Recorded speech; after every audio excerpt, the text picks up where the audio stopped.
I onda je to bilo kao u principu kao i Twin Peaks, trebalo je sve da bude lepo, znaš, sve izgleda s polja, ali u principu su to bile disfunkcionalne porodice. A mi, znaš, ključali smo od besa, bili smo, mislim, kući dođeš, viču na tebe ako si dobio slabiju ocenu ili ne. Znaš, jednostavno svuda, pritisak u školi, pritisak u kući, mislim, ja se sad ne žalim, ali da si me pitao kad sam bio klinac, brate, ništa mi ne valja, znaš, sve isfrustriran sam, živim u nekom malom gradu. Jeste. Kad spominjemo Marka Brecelja i Budu, moram da kažem da pre panka je bio već punk kod nas, a to je bio prvi album Buldožera. Normalni su imali Tita kao heroja, kao Hrista, a mi smo imali antihrista Brecelja. Mi smo imali taj porodični parodijski bend Tehno Muda. Ali Tehno Muda su bila neviđena porodična terapija. Profesor Sreten Marić mu je rekao, ako u romanu nema poezije, taj roman je izgubljen za čitaoca. A to opet čudna stvar, zašto sam Harmsa otkrio sa 17 godina, a Gogolja s 40, recimo. A Gogolj je duhovni otac Harmsa. Zbog našeg školskog sistema. Imamo teško istorijsko nasleđe, znaš, i jednostavno nismo navikli da je naša zemlja naša. Nemojmo da prepoznamo to, nego mi jedino funkcionišemo na nivou hajdučkih družina. Znaš koliko puta svi mi slažemo dnevno, prosečno, u urbanoj sredini, da ne bi bilo pokolja i svega. 250 puta dnevno. Po meni su mladi jako pametni, ima ih svakakvih, kao i svuda u svakoj generaciji, ali mislim da su oni iz generacije u generaciju sve pametniji. Zdravo svima, ovo je podcast Storymaker. Možete da nas gledate na YouTube kanalu Storymaker, a također da nas slušate preko platformi Spotify i Apple Podcast. Ovo je Storymaker, naš današnji gost je Danilo Milošev Vostok.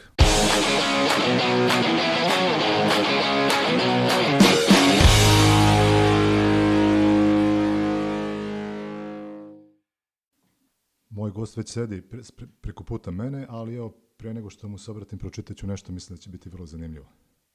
Vostokova delatnost u svakom pogledu predstavlja preispitivanje i stvaralačko preobražavanje najvažnijih kodova naše kulture. Na specifičan način joj dajući dostojanstvo i potvrđujući njenu zatopljenu snagu, otvarajući je za budućnost i vraćajući nam samopouzdanje, zbog čega je on jedan od najvažnijih umjetnika koje imamo. On u tom smislu nije prijatelj ni jedne instance moći, ni jedne ideologije, ni jedne samoobmanjivačke strategije, već istinski čovjekov prijatelj kakvih je danas malo. Prijatelju Vostoče, dobro mi je došao. Bolje te našao. Hvala ti što si tu danas sa mnom. Imamo mnogo tema, a ja obično volim da počnemo od onoga što je najsvežije. Ti si nam nešto donao ovde, pa možemo par reči o tome šta sad ovde imamo sa nama na stolu i ako možeš par reči o tome. Da. Ima jedno kapitalno izdanje, ajde da krenemo. Ili ti reci šta ti je... Pa možda je zanimljivo da se krene od samog početka na neki način vršačke kako se zove, strip scene alternativne. Ovdje smo se mi skupili 93. u leto. Nešto po 5 maraka je svako skupio. Četvrtinu plate sam dao portirske tada. Malo li je? Da, to je bilo sad, ti vidi kao četvrtina plate, znaš. Da. I onda objavimo ovu 51 primjerak u sponzorisanje kopirnice, grafik, kako se zvala, već ne znam. I to jedini vođa je bio Buda Babić, koji je tada bio direktor Doma omladine na kratko vreme, nekim čudom. I onda je to Dom omladine objavio kao katalog izložbe, kao formalno se našlo. I uglavnom tu je krenula stvar. I sad zanimljivo je da je to izašao, što se mene tiče, jedan moj strip o Guslaru Stojanu, nacrtan po priči Nabora Devolca, našeg sugrađanina, Zorana Čikića. I šta se desilo? Znači, mi smo mislili možda ovo neće niko ni da sazna van vršca. Nismo baš bili nešto. Međutim, krenulo je, prvi tekst je bio jedan mala recenzija u Vremenu i to je nama strašno značilo, da mi u Vremenu, Ajmo pa reći oko Stripburgera, znači... Da. Stripburger je međunarodni magazin za alternativni i underground strip koji već 30 godina izlazi u Sloveniji, u Ljubljani.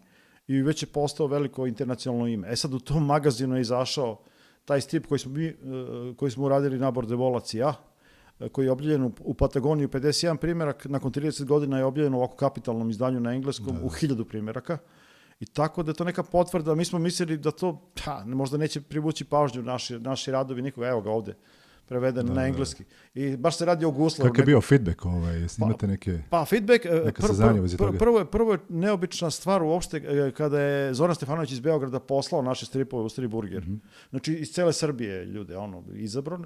I posle je ovaj moj. Ja rekao, gde je posle ovo Slovencima? Samo im to treba. Skinuli su Jugoslaviju i Balkan. One stvari sad im treba. Kad ovo je inače najduži strip od 12 strana u ovom izdanju. Tu ima stripova i pod 1, 2, 3, 5 strana autora, ali ovo je najduži koji su objavili. Tako da nisam bio u pravu. Pogrešio sam ne jedini put u životu. A kažem, eto, došlo je dotle da Slovenci objavljuju Guslara u svetskom izdanju. Koje kod njih izlazi. Da. Eto, dokle smo stigli. Od Šljivovice u Sloveniji do Guslera. Da, vraćamo se na neke početke.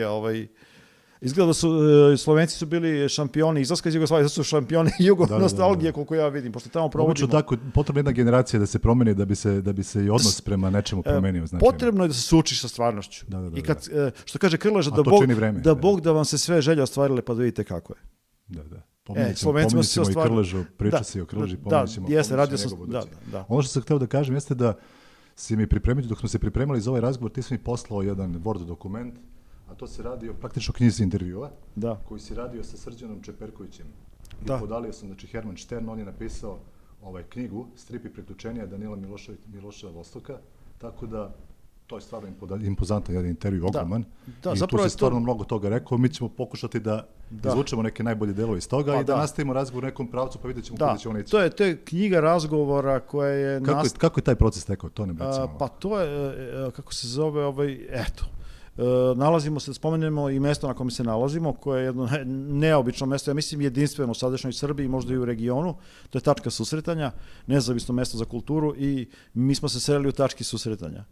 Iako je on iz Vrnjačke banje i trebali smo da se vidimo u Kragujevcu, prošle godine bila neka strip radionica izložba levo-desno, mi se nismo videli, međutim je on došao ovde, Lela Marinkova je vodila njegovo pesničko veče ovde i mi se sretnemo u tački susretanja i on meni počne da priča, on veliki fan toga što radim, Vršačka scena i ja nisam ni znao koliko on te fanzine sve zna i onda mi je pričao neke priče kako on voli te knjige razgovora ili čitave, ne samo jedan intervju, nego to bude nešto veliko. Veoma zanimljiv koncept.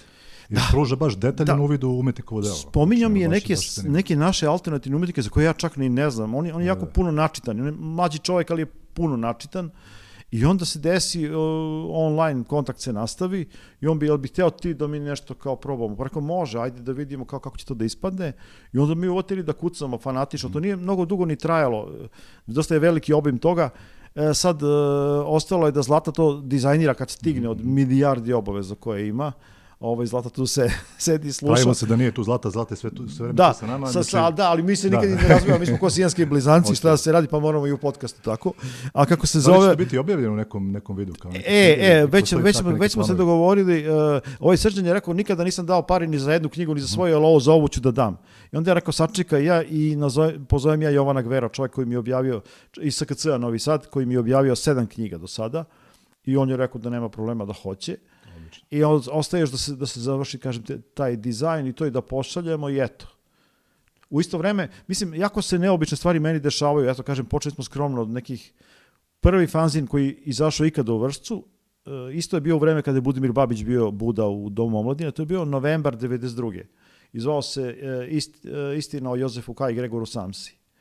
I kako se zove, da je bio jedan fanzinčić od 20 strana možda, i to je prvo bilo izdanje. Eto, znači, počelo se vrlo skromno. Ja već ni tad nisam bio toliko mlad da počinjem. Ali to su bile 90. Da, 92. Kraj 92. Ajde, pre nego što odemo na taj period, da se zadržimo malo na ovom najskorijem vremenu, a to je Udruženje Drvarska 12. Ajmo da vidimo malo to, znači, kako je došlo do te ideje. Pomenuo si tačku susretanja, tu bih ja napravio jedan mali osvrt. Posle godina se svi tu nalazimo i srećemo. Ti si tu veoma aktivan. Tako da, praktično, tačka susretanja i zahvaljujemo naravno Mariji Vasić uvek na prostoru koji nam je ustupilo da uopšte snimamo ovaj podcast. I radi se o tome prosto da je to jedan regionalni centar izrastao za kulturu. Znači ne samo u Srbiji, nego prepoznatljiv daleko šire. Da, evo mogu da kažem da sam imali dosta značajnih događaja ovde, a prošle godine smo imali izložbu plakata Marka Brecelja, znači plakata koje je on radio za neke svoje alternativne večeri, prvi put van Slovenije. Bilo je prvi put u Vršcu tački. Tako da tačka sa malim sredstvima, ali sa velikim entuzijazmom Marije Vasić-Kanački i nas saradnika, izrasta u nešto što je prepoznato već i regionalno, onako zaista. Tvoje udruženje, tvoj Zlatino, znači Drvarska 12 je praktično udruženje za promociju kulture. Tako? Osnovano pre 2 godine, nakon što je Zlata mene 5-6 godina se maltretirala sa mnom, paranoikom. Aha. Ja rekao, nemoj bre, odraći nas na poreze. Ja sve odmah, ona sve vidi lepo, ja sve vidim odmah loše. Pa dobro, ne valjam ni ja, ne valja svet, ne valja ništa. To je onda objektivan pogled. To nam je rekla Nada Grozdanić. Isto kad sam rekao, nas smo suprotni karakteri, on kaže, pa to nije loše. Pa da, fakat se na sredini negde nađemo, ta sredina je bila Drvarska 12. Drvarska 12 je adresa u kojoj sam ja došao sa 6 godina gore na Bregu, doselio se i ceo život manje i više provodim tu i tu se dešavale razne stvari. Svirao i Marko Brecelj i naš sugrađanin Miša Mićić, Miša Mangup, i mnogi drugi stvari su se tu neobično dešavale, pogotovo u 90-ih. I onda smo tu, pošto su moj brat i otac više nisu sa nama, i onda smo otvorili neku vrstu galerije, muzeja, tako, nečega gde može da se vidi koliko je to neobično mesto, ali kažem, Zlata je odlučila da to formalizujemo i to je ispalo jako dobro, već smo imali jako puno dobrih saradnji i savjetujem svakome da se poveže sa, recimo ovde je bio sastanak pre 2 nedelje, sad već ne znam, vreme prolazi 2 nedelje. To je zanimljivo pomenuti. Da, sastanak nezavisne kulturne scene Srbije, gde me isto Zlata ubedila da se učlanim. Ja sam rekao, nemoj, ko zna tamo kakvi su dok ona savlada moj otpor, ali ona to ume da uradi. I shvatili smo da ima dosta srodnih ljudi nama, da je ta scena zaista narasta, tako da mi smo deo toga i savjetujem ljudima ako rade nešto nezavisno da organizuju svoju neku malu organizaciju. Postoji internet, postoji puno entuzijazma. Koliko sam bio informisan, znači u okviru tih događaja bila je organizovana i škola stripa, tako da se negde pravi nekako se otvaraju vrata za nove umetnike. Da, mi imamo te multimedijalne akcije, recimo ono što je najaktuelnije sada, u maju idemo u Rijeku. Znači, idemo 25. ćemo imati neku zajedničku izložbu, GT institut je to organizovao regionalnu neku, a mi ćemo imati jednu samostalnu izložbu koja će biti upravo model onoga što smo radili prošle godine u Kragujevcu, Šibeniku i gde god idemo, što kaže strip radionica, izložba, filmska projekcija i muzika. Znači, predstavljamo Vršački underground koji je čudan, multimedijalan, svi ljudi su se bavili svačim i mi u stvari idemo kao predstavnici, kao neki ambasadori Vršačkog undergrounda, koji je počeo još, ne znam, kad smo bili mala deca tamo, 70-ih, 80-ih, pa se malo uozbiljio u neka novija vremena, ali čitava arhiva je u Zlatinim i mojim rukama i puno je to posla, ali puno je to i lepih muka, mislim, sve to objaviti i predstaviti svetu. Već 4 godine se snima dokumentarni film koji se zove Vostoki prijatelji Ivana Mandića, čovjeka koji je dobio 2 glavne nagrade na Beldoksu, dokumentariste. I to je film koji, ja mislim, ja ne znam koliko smo mi sati već to, prošli smo od kvarta Rocol Melara u Trstu do dvorca Kraljevića Marka.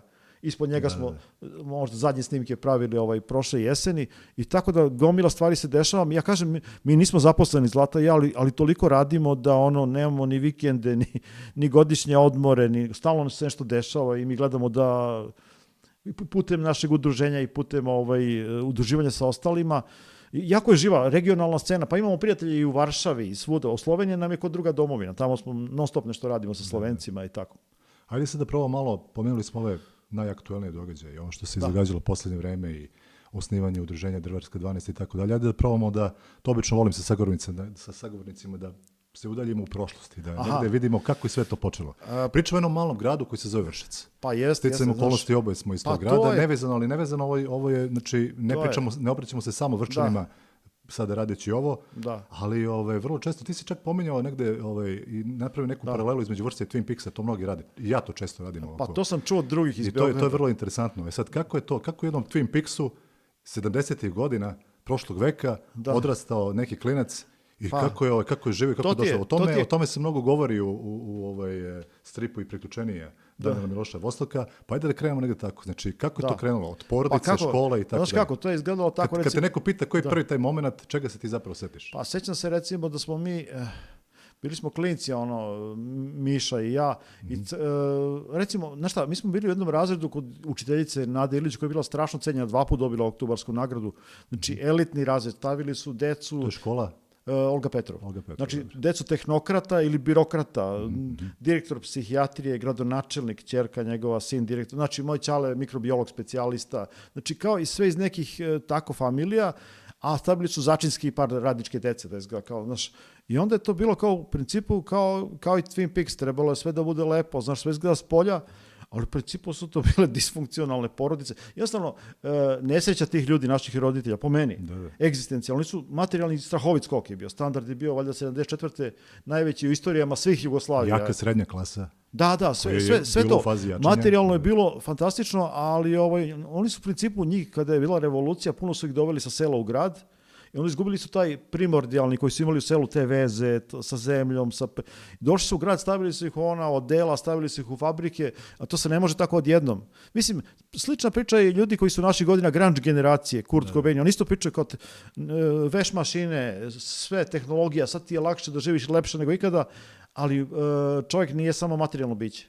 Da li je to okruženje tada u osnovnoj školi i među tim ljudima, među tom decom takvo, opredelilo tebe kao umetnika? Da li se taj bunt negde tada stvorio? A znaš zbog čega? Olga Petrov je bila škola koja je uvijek forsirala da njeni učenici najbolje prolaze na takmičenju. Bio pritisak strašan na nas. Mi smo trebali da budemo neki kažem ti neki osnovac glavni društva, da budemo mainstream neki, a mi, znaš, ključili smo od besa, bili smo, mislim, kući dođeš, viču na tebe ako si dobio slabiju ocenu ili ne. Znaš, jednostavno svuda, pritisak u školi, pritisak u kući, previše očekivanja. Znaš, je zanimljivo da jednostavno, kako da ti kažem, deca to osjećaju. Znači, niko vama nije rekao situaciju u vašem razvoju je takva i takva. Šta smo Miša i ja radili? Znači, Mišo Mićić, on je strašno značajan za mene, mi smo se sreli sa 10 godina. Njemu su roditelji agroinženjeri, radili su u nekom kombinatu u Uljmi, pa je on došao u Vršac kao u 3. razred i tu se mi sretnemo i počnemo da crtamo. I sad u čemu je fora? Taj pritisak koji smo mi trpeli. Mi onda uvatimo knjigu neku iz istorije, pa ono što smo prošli, crtamo neke hitlerovske brkove narodnim herojima, neke crnohumorne, Alan Ford, čitali smo već Alan Forda tada. I onda smo svoju agresiju, frustraciju, neshvaćenost istresali u karikaturama, o izmišljanju svačega. I zaista je imalo veze, okruženje je imalo veze. Recimo, imao sam nastavnicu likovnog, Nadu Brajkovu, ona je bila stroga jako. Kao, ne smeš u crno da uokviruješ, kad slikaš sa bojama. Či ti posle vidiš da je Van Gogh to radio, znaš, sa crnom bojom, ako hoće u okviri. Ti to ne smeš, ali sad, kažem, onda mi nije bilo lako i bili smo besni, ali sad kad gledam, zahvalan sam tim nastavnicima, učiteljima, jer su me motivisali, znaš. A vi ste tražili prostor delovanja van tih okvira. To. Da ti ispod klupe nešto nacrtaš, da tražiš druga rešenja. Čak ti i okovi su vam pomogli da zapravo postanete ono što jeste. Pa tu da ih nije bilo, da je bilo možda više slobode, možda bi se i to na neki drugi način... Znaš kako, naša generacija, mi smo malo mlađi, ali tu je negde novotalasna generacija, tu su mnogi postradali od droga i svačega, bili su daroviti ljudi. To je ponekad, kad si osjetljiv, ako nije osjetljiv kao dete i kad je pritisak velik i disfunkcionalnost familije, to možda se prelomi na ovaj ili onaj način. Kod nas se očigledno prelomilo na kreativan, ali mislim, ja se sad ne žalim, ali da si me pitao kad sam bio klinac, brate, ništa mi ne valja, znaš, sve isfrustriran sam, živim u nekom malom gradu udaljenom od svega, neću uspjeti nikad, nemam talenta, nemam sreće. Znaš, sve komplekse sam projektovao na sredinu i na neku, a sad mi izgleda, evo, pogotovo od kad mi je došla Zlata i objasnila je koliko je lep grad, koliko je čist vazduh, živimo tamo na bregu, zeleno, šuma, tu, znaš, divan grad za život. Što bi rekli klinci, sad si tek u prajmu, jevi ga. Pa znaš kako, tvoj pogled, šta sam shvatio da je ljudska sudbina, pa kako vidiš sebe? Znaš, kako vidiš sebe, tako živiš. A kako vidiš sebe, onako kako te okolina naučila. Trebaš da uradiš nešto s tim što te okolina naučila. Ti vrlo otvoreno u ovom tekstu koji sam pomenuo u toj knjizi intervjua, vrlo otvoreno govoriš o sebi. I to je fascinantno. U jednom momentu ti govoriš o tvom odnosu sa majkom, sa ocem, sa bratom. I govoriš, pominješ i psihoterapiju, koja je upravo to, znači pomogla, kako se shvatio iz tog teksta, da drugačije gledaš na malu sredinu. I da potpuno drugačije percipiraš. Onog momenta kada ti sredinu drugačije percipiraš, ti počinješ drugačije da deluješ. Ono što je zanimljivo. Jeste. I ono što ti se čini... Kako si ti to doživao? Pa to sam doživao, kažem ti, doživao sam tu onu... I ako možda kažeš, kako je ta psihoterapija, ako želiš da govoriš o tome, na koji način, šta je to podrazumevalo, na koji način te je pomoglo da se ostvariš i kao umetnik, da nađeš neki autentični jezik? Carl Gustav Jung je rekao da je problem naše civilizacije. Znači, mi ipak pripadamo, mi smo neko predvorje, ali jesmo deo zapadnice hrišćanske civilizacije. Da je problem što čovjek dostigne neki nivo sa ne znam koliko godina i onda to samo treba da reprodukuje. Naučio je škole, završio je, a po njemu je ljudski život treba da bude stalni niz psiholoških preobražaja. I mislim da je naš problem i taj 20. vek i što smo toliko bili, spolja je toliko postignuto, a toliko ne poznajemo sebe, da je to, ja sam se suočio sa tim, imali smo sve materijalno, ali kažem, kao da nas je neko, te porodice, sve, nedostatak ljubavi, nedostatak empatije, neka disfunkcionalnost neobična, materijalno sve funkcionalno, a iznutra, znaš, vidiš da nešto nije u redu. I onda u jednom trenutku sam shvatio da niti mogu da crtam, niti imam prijatelje. Nakon odlaska iz vojske sam imao te neke krize i onda sam shvatio, moram nešto da promenim. Ako ne promenim, nešto je ovako, neću moći dalje. I onda sam počeo promenu koja... Ako se sećam, jedina dobra stvar vojsci, kako si pomenuo, bila je blizina morske obale. Tako? Pa da, bio sam godinu dana u Zadru. Ako sam bio u zatvoru otvorenog tipa, što je bila JNA, bar sam bio na moru, što je onako nije loša opcija. Onako, znaš, popneš se gore na Stražaru, ono zima, a ja sam bio, ta kasarna je bila van Zadra 15 km, baš na obali morskoj. Znači neka pojas šume od kasarne, pa popneš se gore i vidiš more, ono talasi, znaš, 2 sata se šetaš ono i gledaš, ono, meditiraš, gledaš more, ono zimi, onako i pljuska, super, onako, ako već moraš da budeš tamo, kažem. Da. Što se tiče muzike, pomenuo si punk i novi talas. Pa da. Šta je na tebe uticalo najviše? Ajde da pomenemo i neku vršačku scenu tada. Da. Pošto smo tu gde smo. Da. Znači, isto u knjizi intervjua pominješ i Ljubljansku 3, znači Kec. Pa da. Šta je Kec bio? I koliko je značajno bilo za vas ta okupljenja tamo? Pa recimo, meni je taj, ono što sad, ikonički moment neki. Znači, mi smo bili klinci, neki srednjoškolci i čujemo će Marko Brecelj da dođe da svira tu. A Marko Brecelj je bio čovjek koji je bio buntovnik, anarhista, napustio buldožer. Kad su dobili Zlatnu arenu u Puli, on napusti grupu. Neće on komercijalom da se bavi, ode u underground. I čujemo mi, on dolazi ovde. I onda sam mi nekako, uopšte nije bio plakat, to je Buda Babić isto organizovao, on ga doveo. I uopšte nije bio plakat. Ajde, samo sekund, pošto Buda Babić zaslužuje daleko više pažnje, često ga pominjemo, pa još jednom. Da. Kako bi ti predstavio Buda? Nekome koga ne znam. Pa ćemo se vratiti na to. Znaš kako, ja mislim da je Vršac, ne kažem to samo ja, nego i ljudi koji grad ekscentrika u principu. Samo što se neki od njih samo bave kreativnim delatnostima. Znaš, pa čuju za njih van Vršca, ali njih ima puno. Vasko Popa je najpoznatiji ekscentrik iz Vršca, ja mislim. Ali Buda Babić je jedan od vrščih ekscentrika. I on je jednostavno uvijek težio isto da napravi neku, kao da smo ih težili neku drugačiju zajednicu da napravimo. Van ove građanske, uobičajene, hoćemo mi neku svoju, hoćemo mi neku zajednicu slobode, neku, znaš, mi smo u suštini... Ima nevjerojatnu moć i želju da okupi ljude oko sebe. Jeste. Kad spominjemo Marka Brecelja i Budu, moram da kažem da pre punka je bio već punk kod nas, a to je bio prvi album Buldožera. To bi ti potvrdio sad svako od Ramba, Amadeusa do ljudi naših godina. To je na nas toliko uticalo, mi smo bili mali, šta ovi rade, znaš, ta ploča i taj omot gdje ima i stripova bizarnih. To je prosto otvorilo neku... Ja sam pitao Aleksandra Zografa, jel Brecelj papa jugoslovenskog undergrounda? Jeste. Ta ploča je bila Biblija, ja sam rekao Brecelju, njemu se to sviđalo, rekao, normalni su imali Tita kao heroja, kao Hrista, a mi smo imali antihrista Brecelja kao lidera. To je bilo objavljenje alternativnog antihrista tadašnjeg sistema SFRJ. I to je bilo strahovito važno, znači to je već bio punk pre punka. To je bila 75. godina kada je to recimo izašlo, pa je bilo i zabranjeno onda. Tako da, a punk naravno, znaš, ali mi smo već bili punk pre, mi smo ko klinci crtali već godinu dana pre punka, recimo, parodiju na velikog Blacka, veliki Blesan. Znači, naši isfrustrirani klinci besni, pa svoju agresiju u neke trash stripove, tako da punk je nama došao kao ono što smo već osjećali u sebi, onda naišao, to je to, znaš, kao to, znaš, tako da budeš bezobrazan, da se podsmemaš, da budeš slobodan, da radiš šta hoćeš, znaš, i sve tako. Vi ste nalazili neki prostor u Vršcu da ćete to da iskažete na određen način. Ta Ljubljanska je bila prvo mesna zajednica kada je Brecelj došao 81. a onda je 84. klub osnovan i to je trajalo godinu i po dana. Ja ne znam kako je to Buda izbunario. Buda je bio član partije, šta treba, znaš, i kao oni nama, možete vi omladina da dobijete prostor, borci kao, ali da 4. jula, ne znam kog jula, nosite tamo na grobove boraca, znaš, vence, Buda, da, mi ćemo tamo, sve, nije da mogu čitamo tek tako govore. da se dobije, mora Ne, nešto ne, se mi odradi, ćemo da. ovo, a ja dole nacrtam Freak Brothers, znači ono trash, kao parodijski hippie život, neki narkomani, retardi, neki američki, underground strip, ja nacrtam njih i ja vam pokazuje ovako. I ja to nacrtam na šanku dole, ali sreća što su ovi bili birokrati, da im ne spominjem, nikad nisu išli da vide dole kakva je atmosfera.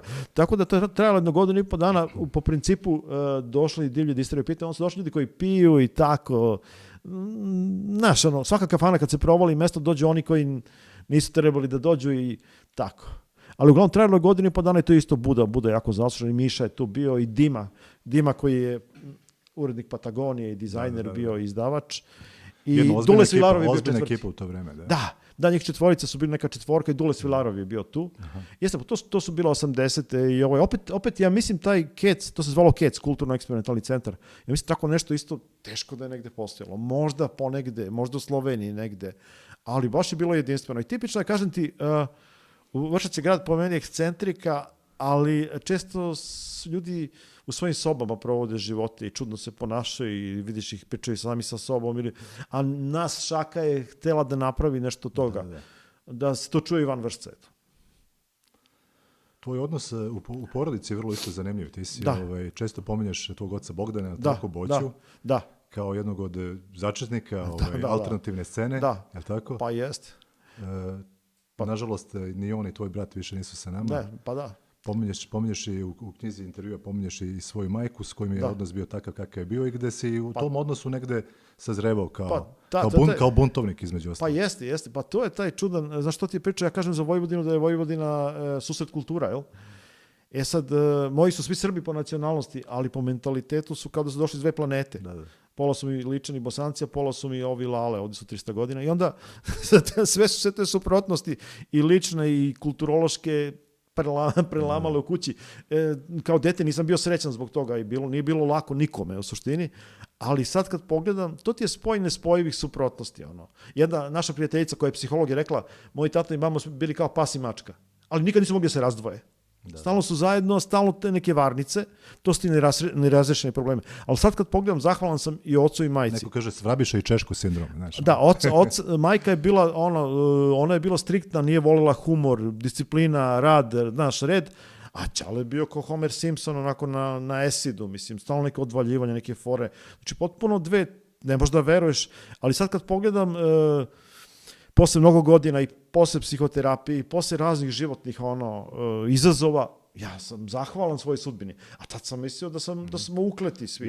Jedna zanimljiva stvar na koju sam naišao u tom intervju jeste da ti pominješ i strah od spoljnog sveta. Znači ti si kao tada prosto bio u strahu da se suočiš sa nečim što je u nekom nepoznatom svetu van okvira tebi poznato. Evo, mogu da spomenjem našeg prijatelja Vasiju Cenčića iz Ljubljane koji je organizovao mom ocu prvu samostalnu izložbu u Galerija Geller u Ljubljani, gde je Lajbah imao svoju izložbu, recimo. To se desilo pre 2 godine. I sad će 3 skoro godine. I Vasja, Zlata i ja pričamo kako imamo sličnu neku sudbinu. Mi smo bili hipersenzibilna deca od kojih se previše tražilo prerano. Znaš, kod nas kad si najstarije dete ili starije dete, puno traže. Kad si mlađe, već manje, kad si najmlađe, može kako hoće. Znaš, sve je preterano. I onda smo mi, jednostavno nismo imali pravo detinjstvo. Previše zahtevano, previše rano. I onda ti u stvari, čitav moj kreativni proces, u stvari pokušaj da nađem te delove sebe koje nisam dečije, koje nismo na neki način proživali. Takav je bio i moj otac. Ma svi su ljudi takvi u suštini. Ja mislim da se previše traži od dece i da deca prvo moraju da budu deca, pa posle mogu da budu produktivni građani. Da jednostavno to jurenje u neki uspeh i jurenje, sad je to postalo još gore, 2-3 posla ljudi rade, kao sad su se otvorile mogućnosti da zaradiš.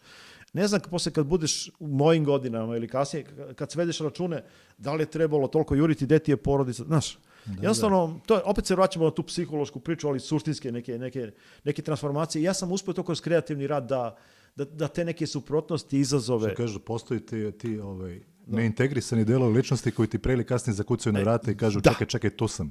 Zašto si me zaboravio? Mi smo imali taj porodični parodijski bend Tehno Muda, mislim, koji je nastao tako što je moj ćale neki blesavu pesmu napisao i onda moj burazer neku muziku Vojkan, nešto dr. I onda on nije znao kako fajl da označi, ni on nije mislio da je to neki bend. I onda napisao Tehno i tamo nešto psuje, tamo izvodi nešto, crni humor, Tehno Muda napiše onako. I to ispadne ime. To je drugi aspekt tvog delovanja. Znači muzika. Ali je to, tehno muda su bila neviđena porodična terapija. Pored crnog humora, apsolutno mnogi drugi su nam se javili koji su oduševljeni. Moj brat je to radio svašta, tretirao, faz efekat na guslama. Ja kažem, Jimi Hendrix se prevrće u grobu.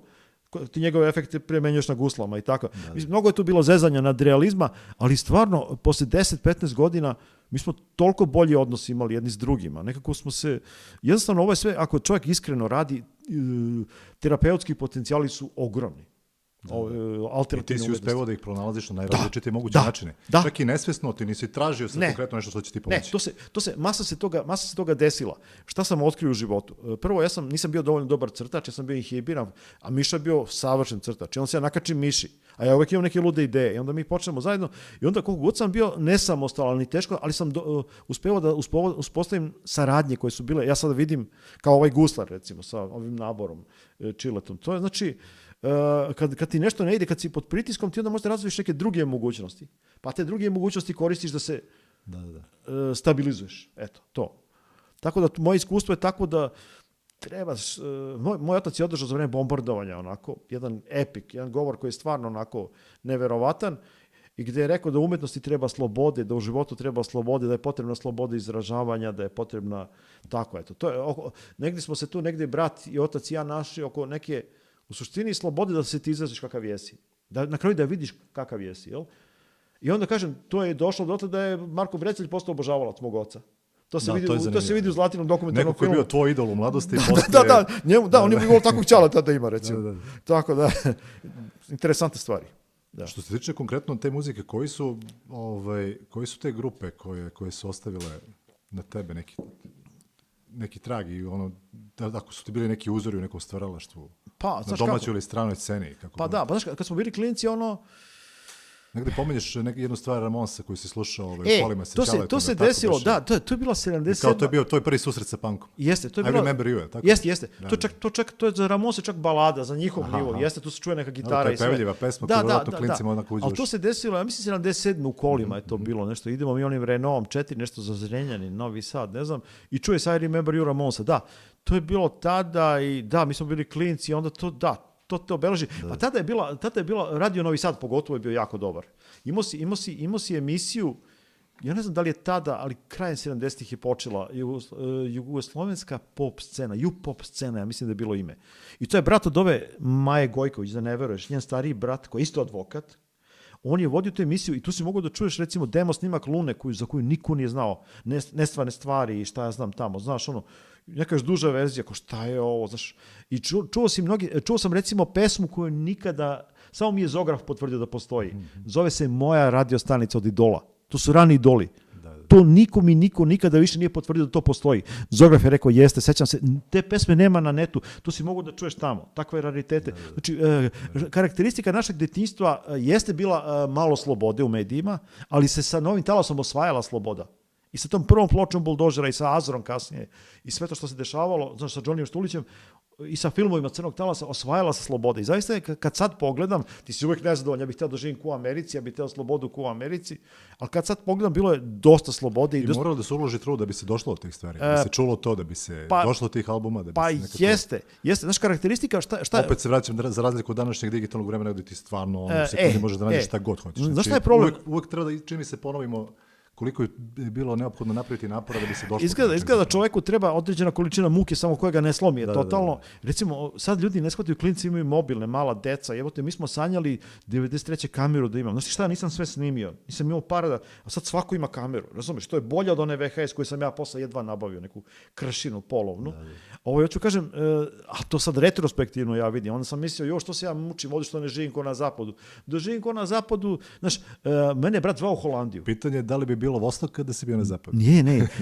Ja bi promašio ceo svoj život, ali bukvalno. Znači, brat me zvao 93. u Holandiju. Svi ljudi naše generacija koji su otišli tamo, strip autori, svi su prestali da se bave stripom. Bave se dizajnom, plaćaju račune.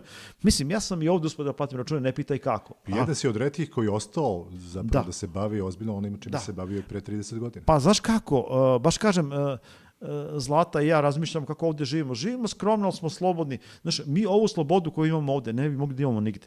Meni ne treba ni ne znam, meni je plata od $100,000 bi ubila ako bi me terao da radim nešto drugo od ovoga što radim. Meni bi to bio smrt. Znaš, ja razumijem, neko ima ovakav život, neki onakav, ali ja sam ošte nekaj, mogu sam sve pametnije u životu, taktički, ali strateški sam išao u dobrom smeru. Samo kažem, mogu sam, naravno, grešio sam dosta, ali strateški pravac, što sam stariji, sve sam zadovoljniji. I svet mi vraća ovakvim stvarima, ili prijateljstvom sa Markom Breceljom i tako. Znaš, upoznaš svoje idole i Tišmu sam upoznao isto i pričali smo i tako, znaš, ali kažem, ne znam, zato što valjda slušao sam glas srca toliko da je to ponekad i nije dobro. Kao čini se, ja se pitam, gde ti ideš, šta će bude s tobom? Znaš, propašćeš, neće ovo dobro se završi. A drugi glas ti kaže, ma idi sa ovim pa dok može, aj još mesec dana ovako pa vidjet ćemo da uradiš još ovo. I onda tako su se nanizao niz godina. Ti si čak i doživio nešto što mnogi nikad ne dožive, to je da neki tvoji idoli iz mladosti pohvale neki tvoje radove kasnije. Kao što pomenuo si Slobodana Tišma, tako? Da. Negde pomenješ da je on, da mu se dopao Popušak i cveće. On je rekao za Popušak i cveće, da, ja stvarno nisam spretan u društvenom umrežavanju i upoznavanju, znači sa ljudima, pogotovo da ja predstavljam. I on sam ga jednom sreo u Pančevu, rekao, evo ti ovaj strip, samo znak pažnje, ja sam Vostok, i on kaže, Vostok, kaže Popušak i cveće, pa to je poezija. I onda ja pomislim, ček, šta mi je on rekao, kako već imam one negativne tripove, da li je teo da mi se podsmehne, znaš, nisam ga znao kakav je on čovjek. I onda posle pročitam kao njegov profesor Sreten Marić mu je rekao, ako u romanu nema poezije, taj roman je izgubljen za čitaoca. Znači on je teo da da vrhunski kompliment. A opet, moram da kažem, desilo mi se isto u Sloveniji. Bili smo malo popili, Marko Brecelj, ja i moja prethodna supruga Sanja Stepanović je slušala iz druge sobe naš razgovor. Marko i ja što pričamo, ja branim neke Slovence koji su pevali na engleskom, neka grupa tamo, We Can't Sleep at Night. Okej je to, ma Marko, šta oni to snimaju, kopiraju zapado. Pa ne, rekao, ne kopiraju oni neko, to, oni su više toga, znaš, saželi, stvorili neki svoj stil. A on kaže kao, ma oni ništa nisu rekli, kad shvataš, ja kažem, što nisu rekli, pa, znaš ko je sve rekao, kao to si ti rekao, znaš, sa stripom Ilegalni emigranti, grozna parodija Mikije i Šilje. I ja odem posle u sobu i kaže meni, Sanja, pa vidiš, malo, on ne shvata, rekao, Marko je ljut na ove što oni ne kažu, pa si ti čula šta je on tebi rekao? Šta? Ma ti si sve rekao, meni Marko Brecelj kaže, eto, Sanja je čula, potvrdila bi, znaš, iskreno, kao, taj, znaš, moj strip Ilegalni emigranti, to je jedan strip u kojeg sam doživao svoje vremeno dosta pokuda i pljuvanja, jer to je jedna jako brutalna verzija Mikije i Šilje koji sam ja napravio sa drugarom Goranom Vasićem, Burekom iz Beograda.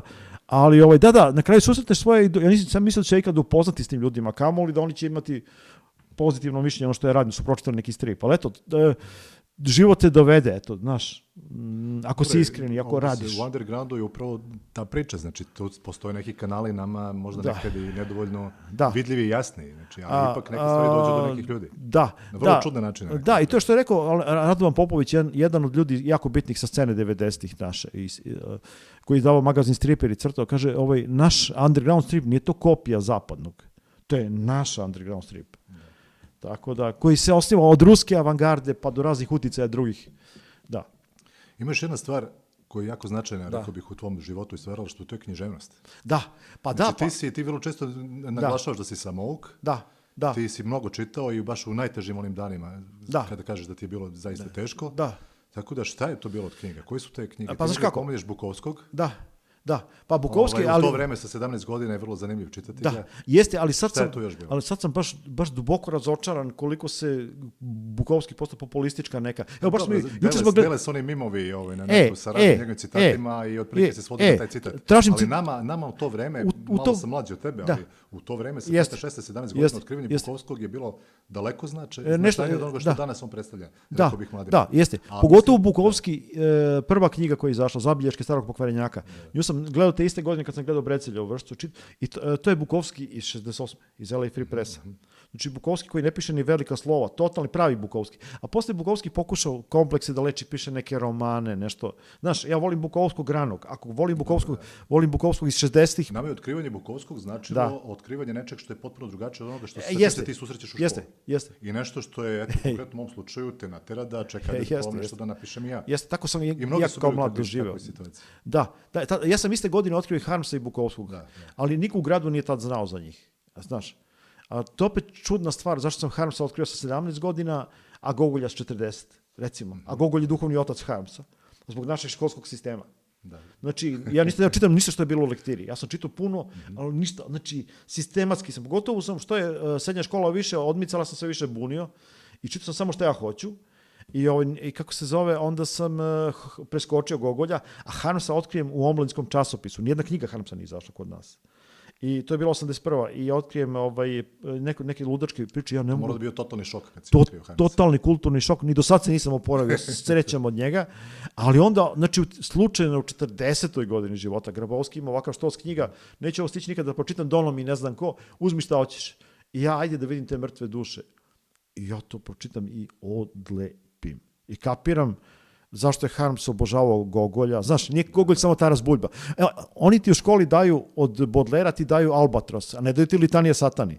Ne daju ništa opasno. Znaš, mrtve duše su opasan roman. To je ono, znaš, bila je baš Dunja Kusturica kod nas prošle godine, mi smo nešto sarađivali ranije oko plakata na Kusturica, onda smo pričali o ruskoj književnosti. Ja kažem, Tolstoj, veliki sociolog, Dostojevski, veliki psiholog, Gogolj, ludak, veliki ludak. Znači, Gogolj je otvorio novu dimenziju koja još do sada, ja nisam nešto bizarnije, sve što je čudno, sve što je nekonvencionalno iz njega izašlo u ruskoj literaturi. To je, znači, on je prosto, ja ne znam, ne mogu da verujem da su mrtve duše napisane 1800, polovinom 19. veka. Kao da jesi jeo svaki dan. Znaš, on je na kraju poludeo, čovjek je bio genije. Ali kažem, otprilike ako bi morao da idem na pusto ostrvo da nosim jednu knjigu, znaš, dvoumio bi se slučajeva Harmsa, ali ipak bi mrtve duše. Koliko su te knjige inspirisale da uzmeš nešto da napriš neki stripid ili nacrtaš nešto na to? Pa, da li si imao ideju da ih obrađuješ, da ih reprodukuješ na neki drugi način? Ponekad, da. Ti se javljala neka ponekad nešto jako volim, kao muzika, recimo, grupe Husker Du, koji su isto mojih godina, kroz ceo život mi se provlače, a malo sam nacrtao po njima. Harmsa isto obožavam, a malo sam nacrtao. Nabora de Volca volim, možda Harmsa volim i više, ali sam po njemu, neverovatno me radi Nabor de Volac. Ajde malo da, napravit ću malo digresiju, morat ćeš malo da vremena posvetimo Naboru de Volcu da malo njemu pričaš. Nabor de Volac. Znamo ko je Gogolj, znamo ko je Dostojevski, ali ajde, postoje neki čudni ljudi koji ne znaju ko je Nabor. Nabor de Volac, ali Zoran Čikić. Znači, pre nego što sam ga upoznao, znao sam ga iz priča mog brata, pošto su išli zajedno u srednju školu i sedeli su u klupi i moj brat je pričao kakve ekscesije on pravio na ekskurziji. On je bio opet sin jedinac, majka i otac su puno očekivali od njega i onda on, bio je najbolji đak, dobio 3 Zmajeve nagrade, a kad se napije, potpuno poludim, pomahnita. On je noću bio drugi čovjek. I onda sam ja slušao te priče mog brata, zavideo sam mu što je bio s njim na ekskurzija. Meni je Nabor de Volac bio mit pre nego što su ljudi uopšte čuli za njega i pre nego što sam ga upoznao. Mislim, on se tada se zvao Zoran Čikić. Onda on donao jednu priču 88. Kao hoće za magazin Erotika da konkuriše. To je neki onako, zaista nije ni porno, nego časopis Erotika iz Zagreba. Imali su konkurs za priču. I ja kažem mom burazeru, rekao jebote, ovaj Čile, ili ono mainstream totalni u školi, dobija Zmajeve nagrade, ili pije, luduje noću i zanima me taj što pije i luduje, ne zanima me ovaj mamin sin. Dr. Jekyll i Mr. Hyde. Ja sam bio ubeđen da on piše priče, znaš, onako kao što je za Zmajeve nagrade.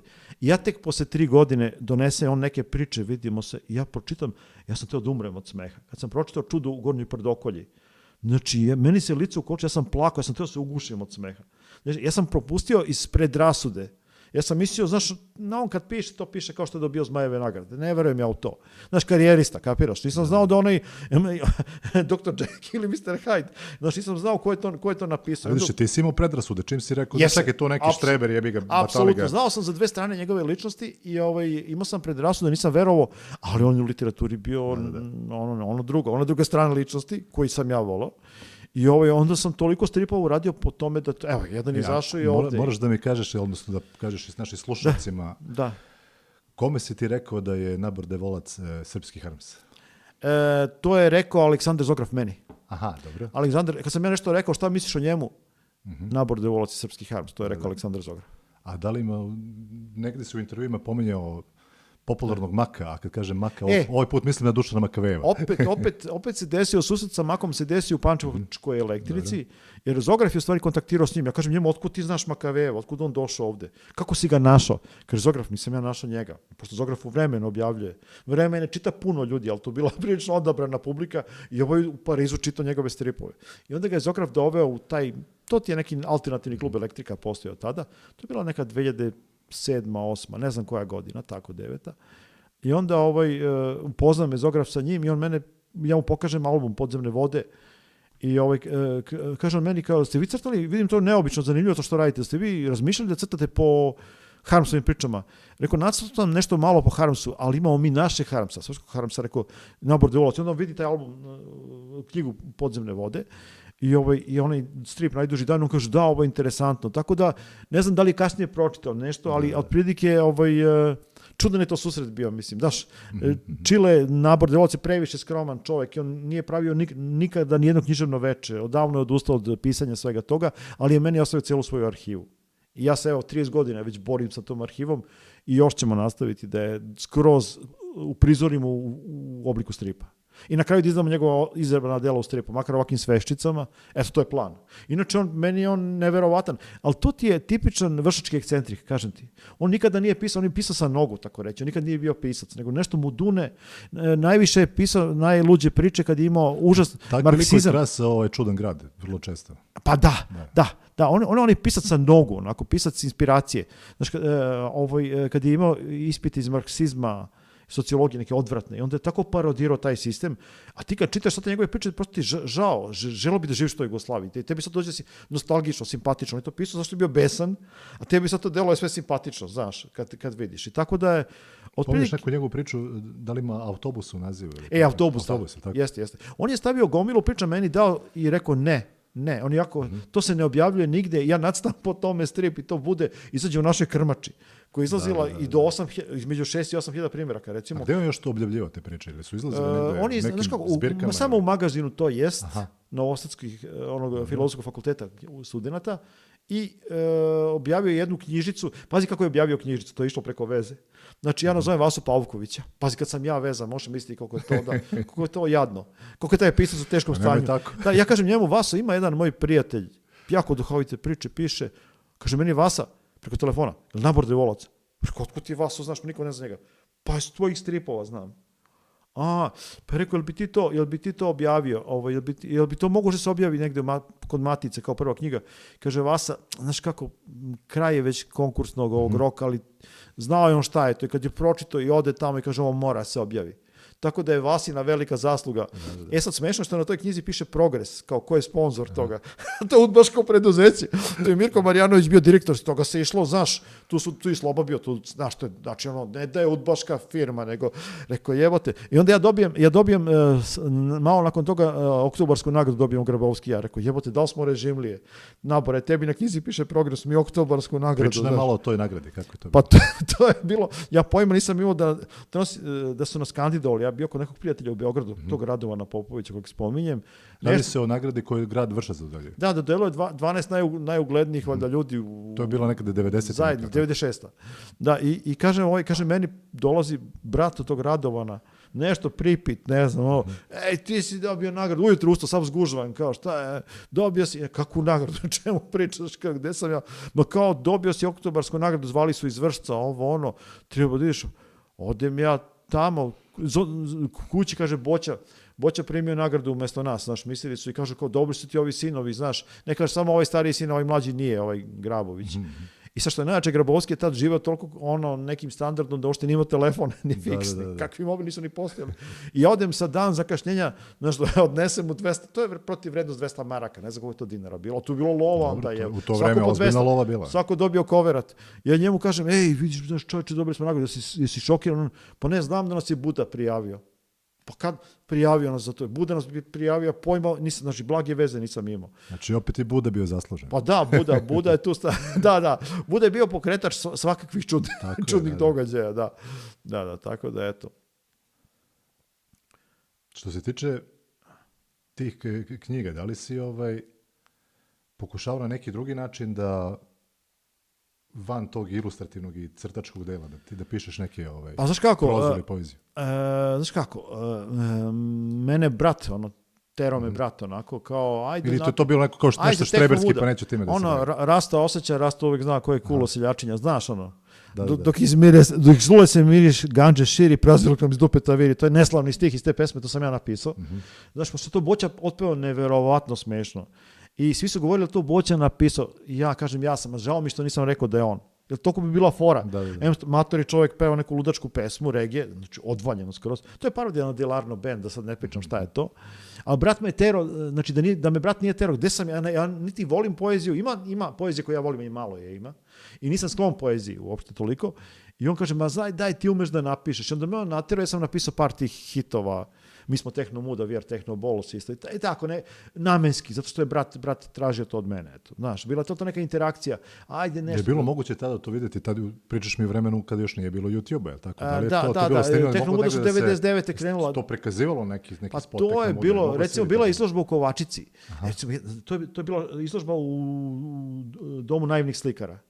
I sad, znači, izložimo Vršački underground, a ja izložim Boćin strip, jedan koji je nacrtao po tekstu Dragog Bugarčića, opet našeg Vrščanina, a taj strip je kako neki gastarbajteri gledaju Pornići u Minhenu. I meni posle 2 dana, tamo smo pustili Tehno Muda prvi put van Vršca, zato sam se setio. Da. Ali javi mi Vlada Lehart, organizator iz Kovačice, kaže, znaš, morali su da sklone izložbu, kao, posle 2 dana, kao, sad treba druga, znaš, a njima to bilo ono smešno, znaš, ono skrno, ko naivac Boćac, ko malo dete, nije to ništa sad ono, ali njima je to bilo grozno, onda su sklonili izložbu. Šta je sad ovo? Boća minirao, da, najstariji, znaš, na izložbi minirao izložbu, ono, kao Vršački underground, znaš, u Kovačici, tako da, tato su prvi i znako meni je bilo čudno da neko čuje u van Vršca, van moje kuće, da čuje Tehno Muda. Mada je bilo iznenađenja. Na GR festivalu u Pančevu, recimo, dolazi iz Hrvatske Ivana Armanin i Dunja Janković, to su autorke komikaza, i ja nešto spomenem Tehno Muda, kad neki peva iza Rasta osjeća, Rasta uvijek zna ko je cool, ko seljačina. Neki fan se pojavio nijotkuda. Neki se redovima, krupan tip iz Zagreba. Otkud ti to znaš, jebate, znaš. A to diskovi su se distribuirali, znaš, to ti te nove tehnologije. Već od tog MP3-a je krenulo poplava informacija, znaš, pa onda sve više i više. Tako da radilo se tad, u principu kad su došli CD-i, to je bilo prava revolucija. Do tada je bilo na trakama, presnimavaš ovako, onako, kako znaš, ali kad su došli CD-i, znaš, jeftini CD-i, onda je počelo invazija u suštini. Na koji način te kinematografija kao takva obeležila? Pa ti si snimao i svoje kratke filmove, imaš ih dosta. I... A ja baš kako je dotle došlo? Šta je to što te tu inspirisalo? Pa znaš kako, ja kad sam imao 15 godina, bila je emisija 3-2-1 kreni Zagrebačka. I tu je Ranko Munitić kasnije prešao u Beograd, tada je još bio u Zagrebu i vodio emisiju u kojoj ja vidim razgovara s nekim brkatim tipom. Znaš, ko je nikad čuo za njega, neki režiser nemački, Herzog. I Herzog priča kako on igrao centarfor u nekom nižerazrednom timu, snima filmove, koji su ovo ludaci, šta je ovo, znaš. I ne znam da li je Tajna Kaspara Hausera ili Fitzcarraldo, koji film je prikazan, ali neki film je bio prikazan isto. Ali ja sećam tog razgovora, imao si prilike tada da govore takvi ljudi, naš Nebojša Đukilić, isto pokojni, nažalost, on isto imao u Beogradu emisiju, pa Žarko Korać govorio, veoma obrazovani ljudi su govorili o autorskom filmu. Ti si imao prilike da gledaš autorske filmove, kad je bio fest, ti onda puštaju filmove pa pričaju. Imali smo strahovitu edukaciju. Postoje zaista program... Klinac sam bio, pamtim neku Kino oko bila emisija. Kino oko u Beogradu, tako je. Kino... Da li bi išao film, pa posle toga ide Kino oko ili obrnuto, ne znam. Pa da, pa recimo... Još ide film, pa ide razgovor o filmu. Posle. Da, vode ti psiholozi kao Korać, vode ti Đukilić, obrazovani ljudi, to je bilo neverovatno kako su bili kvalitetni ljudi. Petar Živedirović, filozof, recimo. U Zagrebu Ivan Hetrih vodio sa Munitićem. Hetrih je režirao Kuda idu divlje svinje, najbolju hrvatsku seriju. Možda jednu od naših najboljih. Zamisli takvi ljudi, kakav je to kvalitet bio, mislim, onda fest je bio strašno važan. Znaš, ti sanjaš da odeš tamo da vidiš, pa ti puste neki inserte, pa puste neki stariji film, ne puste ti Amarcord ovog Fellinija, nego ti puste neki stariji, ali onda ti vidiš, aha, Fellini, aha, Buñuel, svašta čuješ. Bazi, zanimljiv je taj put koji ti pominješ, kako si ti zapravo otkrivao sve to. Da. Znači, kroz književnost, znači od Bukovskog Harmsa do Krleže, pa ne znam, do filma, nezavisnih tih autora. I sve te to nekako oblikuje na kraju. Da. A prosto okruženje je bilo takvo da si ti mogao, iako priča o jednoj eri koja je potpuno nepoznata i nekako nesaglediva ako gledamo iz ove perspektive, ali uspio si da dođeš i vi, ta vaša generacija, uspjela da dođe do nekih stvari potpuno neverovatne.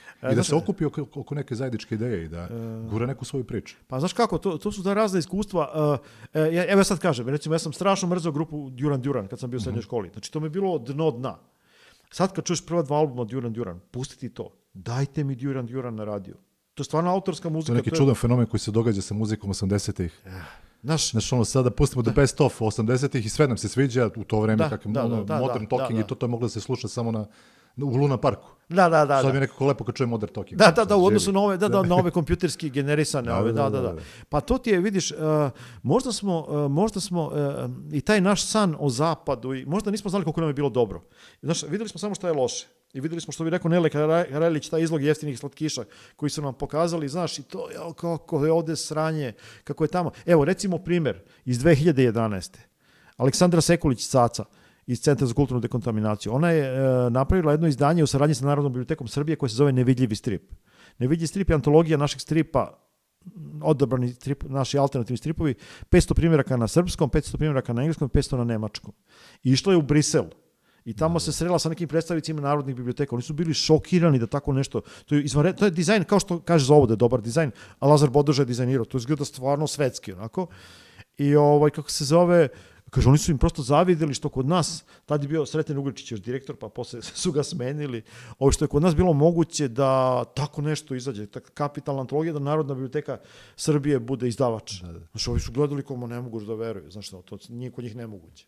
Tako da hoću kažem, ponekad ne vidiš šta je dobro kod tebe, vidiš šta je loše, a sjajno je rekao Vlada Divljan, to se sećam, u vezi zapada i u vezi svega. On je živeo u Australiji i u Austriji, 2 braka je imao i živeo je godinama i na jednom i na drugom mestu.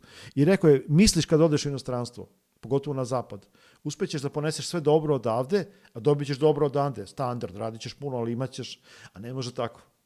Znaš, nešto možda da dosta, ne možeš sve da imaš. Znaš, ja mislim da mi sada, pričali smo malo i šaljivo o Jugoslaviji, o jugonostalgiji, sad vidimo šta smo sve izgubili. Hteli smo i dobili smo nešto, dobili smo slobodu izražavanja. Ali tada smo posmatrali vreme u kome živimo u kontekstu vremena tadašnjeg, znači i godina u kojima smo bili. Da, mnogo smo bili, ta jugoslovenska plemena, mnogo smo iskompleksirani bili i mnogo smo mislili da je svuda trava zelenija i znaš, a kod nas su gledali iz istočnog bloka, brate, ova Jugoslavija, Amerika, razumeš, oni su sanjali da žive kao mi, a nama nije bilo dobro, hoću 5 puta bolje mogu tamo, znaš. Nama Rumunija nije tako daleko, tako da možemo da uporedimo, mi koji se sećamo kako izgledala. Mogu da ti kažem, ljudi iz Rumunije, kako njima izgledalo. Da. I kako se zove, ali to vidiš sa protokom vremena, ali opet se vraćamo na psihologiju. Znaš, meni je čudno što uvijek sam smatrao Slovence, jako volim, prevodio sam sa slovenačkog i bavim se time i poznajem slovenačku kulturu dosta, gotovo alternativnu, i uvijek sam smatrao da su Slovenci potpuno drugačiji od ovih ostalih. Znaš, ono što ideš južnije, sve naš mentalitet je takav drugačiji. Međutim, otkrio sam da su Slovenci isto teški autošovinisti. Koliko oni ne cene sebe, koliko svi imamo, nismo mi bez veze bili u jednoj državi. Koliko ti s polja delujemo različito, ne, suština je, mi smo mala plemena robova koja nisu naučila da realno vide sebe. I stalno vide neki veliki svet gde je bolje, gde su ljudi pametniji, gde su, znaš, to je jednostavno, kako vidiš sebe, to ti je sudbina. Kažem, ja Slovence izuzetno cenim. Znači, njihova kultura, radne navike, sve kad tamo ideš nešto da radiš i sve, izuzetno ih cenim. Ali sam zapanjen koliko, mislim, moram to da kažem. Mislim, da moraš da ih ti pohvališ, pa ovo je odlično, pa ovo je... Ne, oni nalaze nešto... Znaš, kao da si i u Hrvatskoj, i u Srbiji, svako ima taj svoj neki prosto neosvešćen, i onda najčešće komplikuješ kao u lošim brakovima. Ovi su mi krivi, znaš, sad nam više nisu krivi niko. Sad smo sami ovde i vidimo otpatke pored kante. Ko nam je kriv za to? Mentalitet, jel? Ne kažem, u našem mentalitetu puno dobrog ima. Ja sam od toga napravio svoju, čitav život i karijeru, znaš, ali gledam kritički, stvarno, opet se vraćamo na psihologiju. Imamo teško istorijsko nasleđe, znaš, i jednostavno nismo navikli da je naša zemlja naša. Nemojmo da prepoznamo to, nego mi jedino funkcionišemo na nivou hajdučkih družina. Kapiraš? Ni država, ne poštuje se država, ne poštuje se, samo se poštuje hajdučka ekipa, moja ekipa, moj rod, jel? Takvi smo mi, takvi su Albanci, takvi su svi. Ono što mi se čini da ti dobro radiš jeste da spajaš te kulture, koliko god da su one ponekad deluju daleke, ali sa svojim prevodima. Poslao si mi pre možda 1-2 dana prevod, podsjeti me, slovenačkog jednog autora. Ivan Volarić Feo. Feo, tako. Znači, da. Fantastičan prevod. Kako ti to ide?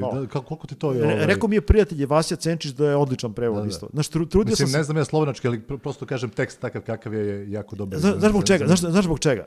Ja sam pričao sa Breceljom. Zašto se...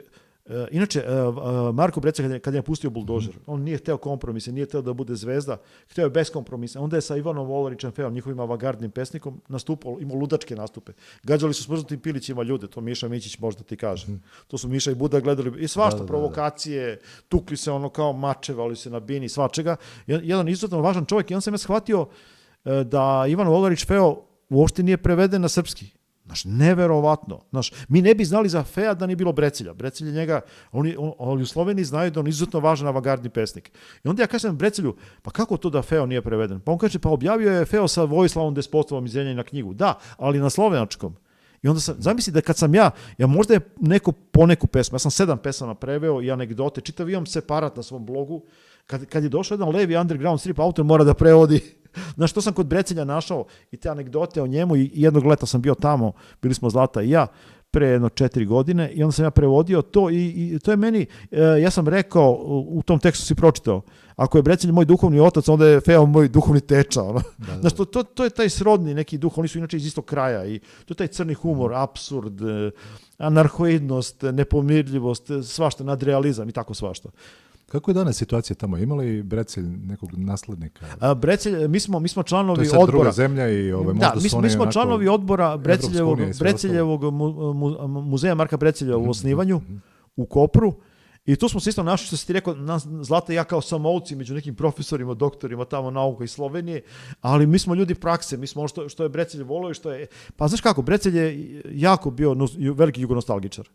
Inače, njegova majka iz pravoslavne porodice, stare, sarajevske, srpske, Branka, a otac mu je Slovenac. I evo, Brecelj je bio veliki jugonostalgičar, to nije skrivo, on se smatra Jugoslovenom i po poreklu, i po kulturi, i po svemu. I on je jednom rekao, zaustavio ga neki policajac, on je Fiću vozio. Pitaj ga što voziš Fiću, zato što je to važno, Fića je napravljeno ovde. Nije napravljen tamo, nego napravljen je ovde. Onda je vozio Fiću kroz Ljubljanu i bio obučen kao matori hipik. Znate kako Brecelj izgledao. I zaustavio ga neki mlad policajac, slovenački saobraćajac. Molim vas, vozačku dozvolu, ovo, ono. I vidio on piše Marko Brecelj. Sad njemu u glavi ima neki Marko Brecelj, ne znam da što neko poznat. Od nekud mu je poznat. Ono. Niste vi Marko Brecelj, vidio Kršini, neko je vozio neki matori hipik. Nemoguće da ste to vi. Da. Ja kažem Marku, da, ali on ne zna da si ti polubosanac. Kaže Brecelj, da, ali meni ono građansko i kulturno dolazi od bosanske strane. A ono, Ćale mu je sa sela pa se školovao u socijalizmu. Znači njemu kultura, varvarizam mu dolazi iz Slovenije, a kultura iz Bosne.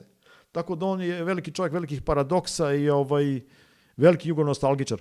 Ne znam sad, ima još jedna anegdota, bit će zanimljiva. On je dolazio kod tebe kuće. Vezana za Vršac. 2013. jeste i prespavao je kod nas i više puta je bio i voleo se druži sa nama, pogotovo sa Ćaletom. Kako je on doživljavao Vršac? Kako je njemu sve ovo izgledalo? Pa njemu je to izgledalo, ja mislim da na neki način je on prepoznao u nama iz Vršca kao neku njegovu duhovnu decu. Mislim, ako može tako da se kaže. Jer u Sloveniji su svi otišli u biznis, svi su otišli u marketing, svi su otišli u nešto dizajn. Znaš, ja sam bio nepopustiv, ja nisam htio da posustanem i rekao sam mu da je strašno nas... Sad, pazi, ovo će ti biti zanimljivo. Koliko još Jugoslavija postoji? Znači, 2013. Marko, on je to zvao prijateljske ofanzive. On donese vino domaće iz Istre ovde, donese maslinovo ulje. Kad ima malo para, on časti prijatelja. Tako, on je baš bio komunista, nikad nije bio član partije, ali bio komunista po vokaciji. I ovdje on hoće da kupi u nekom malom podrumu. Neće da kupi neko vino sad tu, znaš, kako se zove, iz velike neke firme. Znači vozim domaće i kupuj domaće. To mi je bila parola. Ide kod Tineta, čuje kod Tineta, ide u kako se zove, u Gudurici, u podrum. I kako se zove, i sad mi tražimo Tinetovu adresu, vidimo ulica Prežihova Voranca. Znaš, ulazimo u drugu ulicu Ivana Cankara. Znaš, i tako, Marko, šta je ovo sve slovenački pisci, neko selo, ne znam koliko ulica ima sve slovenački pisci. I dođemo mi do Tinetova, kako se zove, tog podruma, i onda sipao nama vino, i ja kažem, ovo ti je najviši vrh Vojvodina, Gudurički vrh.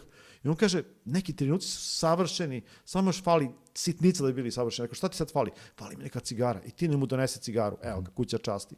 I on puši, gleda ga, znaš, sedi u, ne znam. I onda mi saznamo, naš prijatelj Vasija Cenčić, koga sam spomenuo, on ti je teoretičar najpravi, iz Google on, otkud te slovenačke ulice? On to sve zapamti, što ja njemu pričam da vidim šta je to. Kaže, u Sloveniji kad je bio Drugi svjetski rat, prvo slovenačko selo koje je spaljeno, ne znam kako se zove, svi preživjeli stanovnici tog sela, 840, valjda ih je prebačeno u Guduricu. Otuda ta silna slovenačka prezimena. Da. I ja sam imao u razredu i moj brat i drugovi, prijatelji Slovenci. Znaš, otkud Slovenaca nema toliko po svetu. Kod nas ih ima dosta. Ta kolonija Slovenaca dolazi iz Gudurice. I kaže Vasja... To je možda bilo najveće multietničko selo u bivšoj Jugoslaviji. Neko kaže 27 nacija, a najviše Slovenaca. I to je bilo najveće slovenačko selo van Slovenije isto. To je specifičnost. I kako se zove, rekao mi je Vasja, izgleda Kaže, oni su, to selo u Sloveniji koje je spaljeno, ja ne znam njegovo ime, isto ima neki vrh 641 metar, valjda. Valjda su stavili Slovence gde su mogli da ne umru od tuge, ispod najviše vrha koji su mogli kod nas da nađu. Da. Znaš, da vide nešto veliko, neku planinu ili šta, ono, znaš, kada odu u ravnicu će, ono, presvisno, znaš. Tako da, eto, to smo recimo otkrili. Zašto je Marko Breceli lutao ulicama slovenačkih pisaca u selu? Jer rekao, eto, Marko, došli si na kraj Srbije sa slovenački pisci. I onda smo čuli da Gudurica ima 5 slovenačkih pisaca i jednog makedonskog kasnije. Znači, to je to. Ne znam koji izdaje Makedonac, ali eto. Zanimljive priče. Pa eto, vidiš kako, i to smo konstatovali kod Brecelja, Jugoslavija ne postoji, možda ni ne treba da postoji, ako treba neko da gine zbog nje. Ali postoji Jugosfera. To je Tim Đuda skovao taj termin. Jugosfera, šta je Jugosfera? Postojala je pre Jugoslavije, za vreme Jugoslavije i postojeće, dok god postoje ljudi koji govore ovi jezike koji se razumeju. Znači, to su ekonomske, rođačke, kulturni interesi. Ja imamo prijatelje koji su došli iz Francuske, Amerike, bave se ovde stripom. Imamo prijateljicu iz Varšave, Talu Novinsku, koja izvanredno govori srpski. Ja kažem, vi ste Jugosferci, kogod zna naš jezik, Holanđanin Guido van Hengel, on pripada našoj kulturi. I Jugosfera se prostire odavde do Amsterdama, odakle se javio Zoran Đukanović, naš najcenjeniji kritičar, koji je ovde učestvovao u večeri. Znači, ja sam mislio da on priča 10 minuta, celo večer on priča preko online. Koji te je u tekstu koji je objavljen u vremenu Arhipelag Vostok, je li tako, uporedio sa Frankom Zappom? Da, nazvao me Frank Zappa, našeg stripa, da. A kako se zove, znači, sadašnje vreme, ova naša emigracija 90-ih nije zaboravila svoju kulturu, to su baš obrazovani ljudi. Sad putem online, posle svega, ja kažem, to je, znači, Jugosfera se širi, ja sam čitao negde da ovi nesrećni ratovi 90-ih, da su učinili našu emigraciju, znači grupe emigranata, da imaš jednog, ili da ima grupe koje govore jezik. Jedna od najraširenijih jezika je ovaj naš, Marko ga je zvao SHBČ, Srpsko, Hrvatsko, Bosansko, Černogorski. SHBČ ga je zvao. Taj naš SHBČ je raširen strahovito, ima svuda naših ljudi i trebamo da računamo s tim. Da, a osim što si ti prevodio, neko i tebe prevodio sa tog SHBČ-a. Znači ti si, Robusto je izdat u Americi, je tako? Upravo jedna naša, Dragana Drobnjak. Ajmo sada da malo pričamo o tome, znači Vostok u inostranstvu. Pa znači ja pošaljem neki strip koji je crnohumorna parodija na Alan Forda, neka ludačka. Pošaljem to i našoj Dragani Drobnjak, emigrantkinji našeg porekla, koja tamo živi već kao dete, valjda otišla. I on to pročita i njoj to bilo toliko smešno i on to prevede 240 strana na engleski i objavi kao knjigu. I to bi bilo, možda ne bi ni primećeno bilo, međutim pošalje Bobu Levinu. To je čovjek koji je, oni pisaju Robertu Krambu i o bratu Roberta Kramba Maxonu i u čudnim pojavama u stripu, ošte bizarne stvari ga zanimaju. I onda je ona pitala njega da li bi nešto napisao, on kaže možda rečenicu, to je kad mu ona poslala, kad je ono video, on napravi veliki intervju, tekst, u tekstu mi ispituje ko je vođa ove sekte, ja kažem, jedan jako loš pevač, Mitar Mirić, rekao 3. razredni pevač, još smo mu tamo zacrnili, onda pita me ko je Radomir Belaćević, zamisli kao da sanjaš. To je moj jedini intervju. Si uspio da mu objasniš ko su svi ti ljudi? Pa imaš, da imaš na sajtu Comic Journal, imaš na mom blogu, možeš da vidiš, zvuči kao Baron Minhausen koji laže, kao Comic Journal ti je najvažniji kao časopis za strip, teoretski, ili znaš, koji piše o stripu u svetu. I sad ja pričam Mitru Miriću, znaš, ne pričam o Disneyu, o Krambu, nego Belaćević, jer to se pojavljuje, taj naš strip je totalna parodija na sve živo. Tu inače učestvovalo 10 vršćana i mislim da je to najjače. Zlato o tome napravila i dokumentarni film i mislim da je to najjači izlazak vršačke scene negde. Ići ćemo povodom toga... Da li je taj film Zlatin objavljen? Je gotovo ima ga na njenom YouTube kanalu. To možemo da linkujemo ispod ovog videa. Može. Većina stvari koje sam ja sad pričao ovde možda se pročita na mom blogu šire. Koga zanima, mislim, ko voli takav humor i sve, mislim da će se dobro zabaviti. Inače, pitao si me kad sam počeo da pišem. Ja sam pisao po fanzinima po neki tekst namenski. Onda je Zlata videla da toga ima, ajde ti otvori blog. I onda mi ona otvori blog i tu su neki imaju po 2000 pregleda neki tekstovi. Nemaju svi, neki imaju 100, 200. Da. Ali to je ispalo da su se te ideje iz fanzina u 5-10 primjeraka raširile. Ja imam dobru memoriju i ona kaže aj zapiši. Onda ona me posticala i tako smo sa tim blogom otvorili čitav jedan novi kanal. Opet imaš tamo na blogu, imaš linkove za filmove, za muziku. Kažem, ovo karakteristika vršačke underground scene da je multimedijalna, da ima svačega i da se toliko toga bizarnog desilo, interesantno. Reci mi, kako to prolazi u inostranstvu, ta alternativna underground scena? Odašnja. Da li ti stranci koji to tamo prate dobijaju iz toga nešto što oni žele ili uvek postoji ta neka način na koji oni nas vide ovde, pa nije to, ne priča se o ratovima, o krizama i teškim vremenima i kao to nije to. Da li su u Da. toj oblasti A znaš spremni kako? da prime nešto drugo? Izgleda kako ova kriza napreduje, da je Jugoslavija, SFRJ sve više onako neka enigma, neki sanjani predeo. Jer imaš čitav... Nismo sigurni da je uopšte i postojao. Jel? Da, postoji kult spomenika ovih. Da. Znaš, ja sam vidio na netu ozbiljne sajtove, strane. Kaže kao da su sa druge planete napravljeni. Oni su pravljeni uglavnom druga polovina 60-ih do polovine 70-ih, kad je dopušteni su avangardni ispadi, svačega je bilo. Tako da ti spomenici koji su preživeli su sad kult. Imaš turneju, ljudi koji idu turneju snimaju to. Znaš, kako ova kriza napreduje, propast Evropske unije, Amerike, celog zapadnog sveta, kao da se sad ta SFRJ, svi se čude, pa kako je moguće da ste ti tamo živjeli, da se niste ubijali? Kao, ma ne, živjelo se odlično. Nejasna enigma. Jugoslavija ostaje i sad to postaje neki predmet. Kako je moguće toliko nacija da je živjelo tako znaš, dobro. Živjeli su to je bila najrazvijenija zemlja Istočne Evrope, kad im to kažeš. Znaš, u Češkoj su sanjali da žive kao u Jugoslaviji. Kapiraš? U Češkoj, koja je primjer i kulture i radne kulture i svega. Jako to sve, ali kažem ti, a pogotovo da ne pričam sad, rekao je ovaj Gil iz Orgazma, on kad peva u Zagrebu, igra rock and roll, cijela Jugoslavija, najviše se unose klinci, neki koji ne znaju, koji uopšte nisu zapamtili to, nego jednostavno nije im dobro.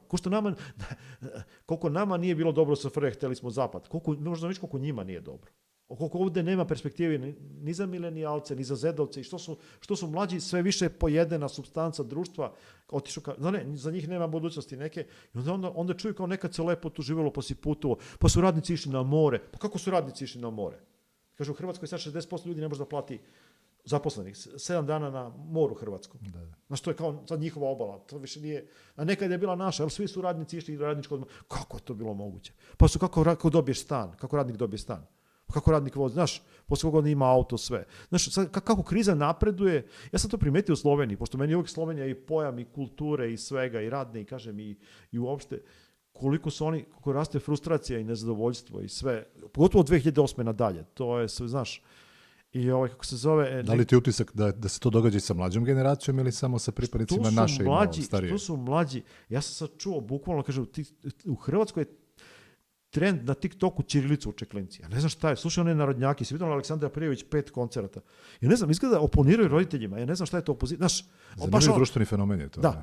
Tamo u Vukovaru ti razbijaju, ove starija generacija koja je učestvovala u ratu, razbijaju table na ćirilicu, ovi klinci uče. Kao neki inat roditeljima. Ja mislim da je to neko razočarenje u suštini zapadom. Kapiraš? Oni što je obećano, što je odoše svi mladi, nema tamo nikoga. Sad svi odlaze naši, rade na moru. Makedonci, Bosanci. Ne znam, jednostavno, nemam pojma. Kako ti kažem, bilo je veliko to obećanje, mislili smo kada ćemo živjeti, pazi, mi smo mislili da ćemo živjeti kao u Nemačkoj, ne živi ni Nemci kao što su živjeli tada, razumeš, a kamoli ćemo mi, jel? Periferne, kolonijalne neke teritorije, mislim, znaš, to. Tako da ne treba sad idealizovati ni Jugoslaviju, znaš, to je sad ono, kako se zove ta serija, bila je u Hrvatskoj neka, Crno-beli svijet, bila je jedna posle, prva jugonostalgičarska, znači u Hrvatskoj jugonostalgija, neka serija ljubavnog je... Ljubav i moda, znaš, ono...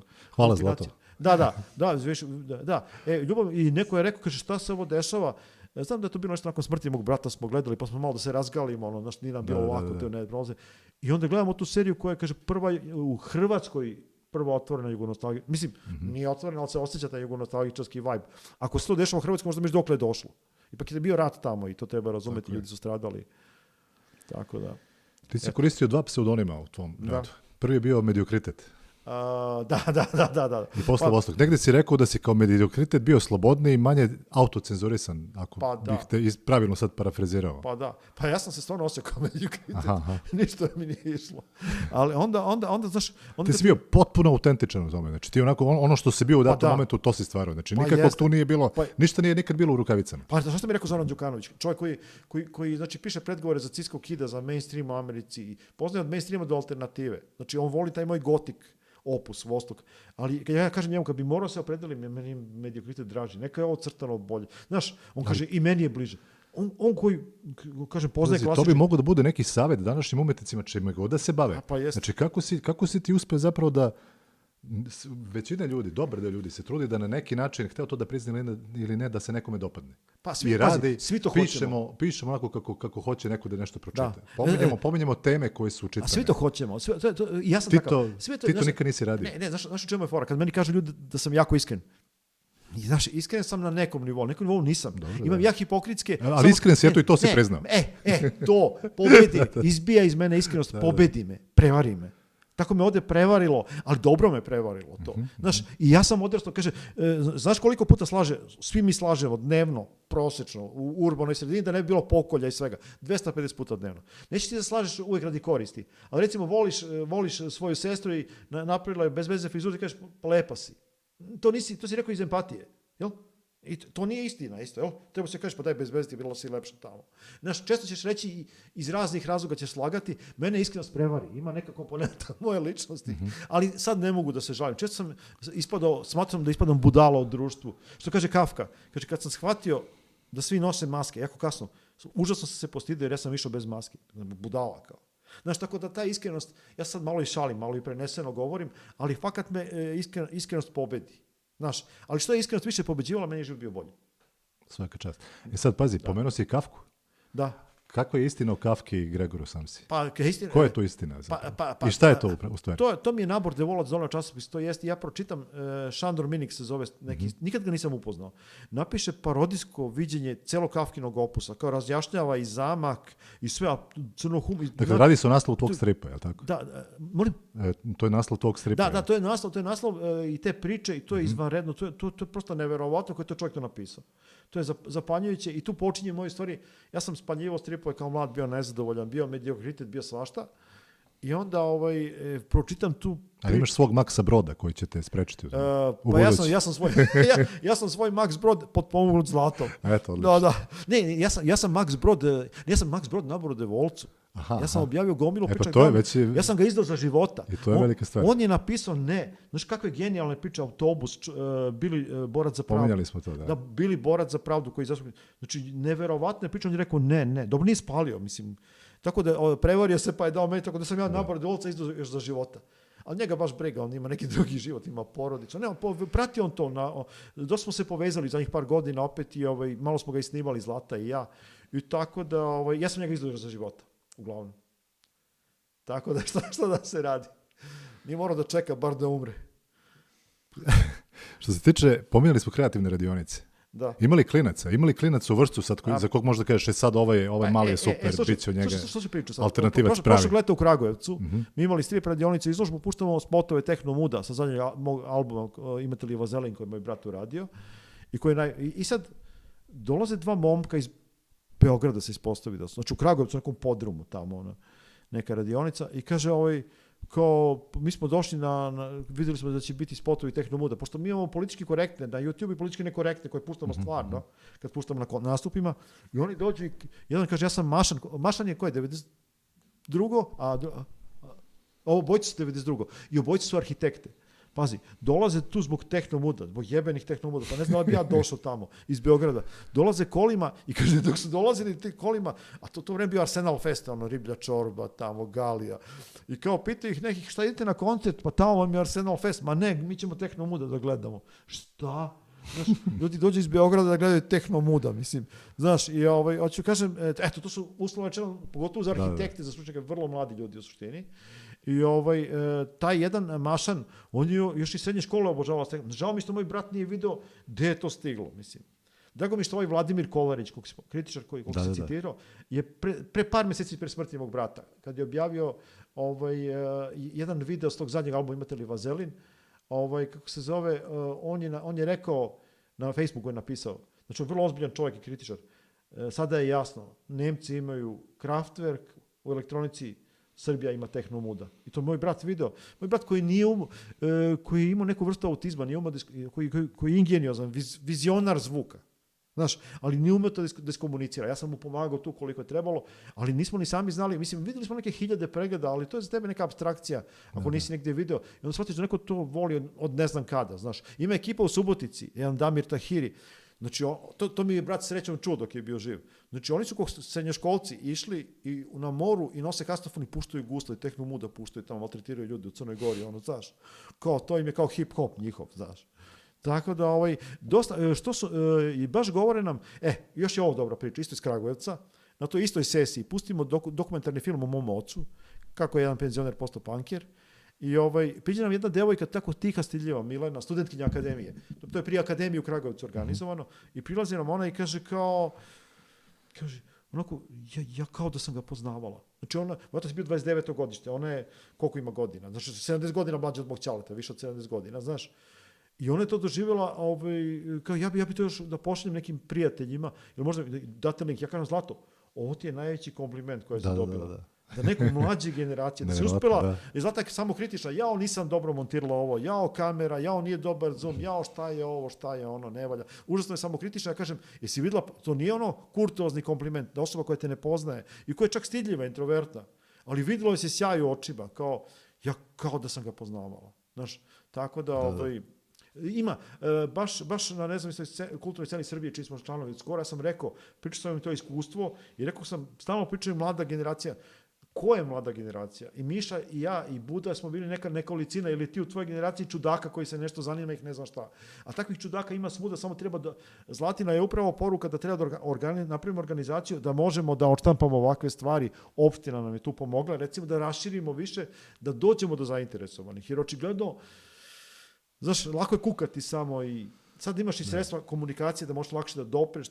Po meni su mladi jako pametni, ima ih svakakvih kao i svuda u svakoj generaciji, ali mislim da su oni iz generacije u generaciju sve pametniji, samo što često ne nude im se pravi sadržaj ili su razočarani u svet. Jer ta mainstream kultura koju mi vidimo, ova kapitalistička, je toliko odvrata. Stvarno, ja bi bio...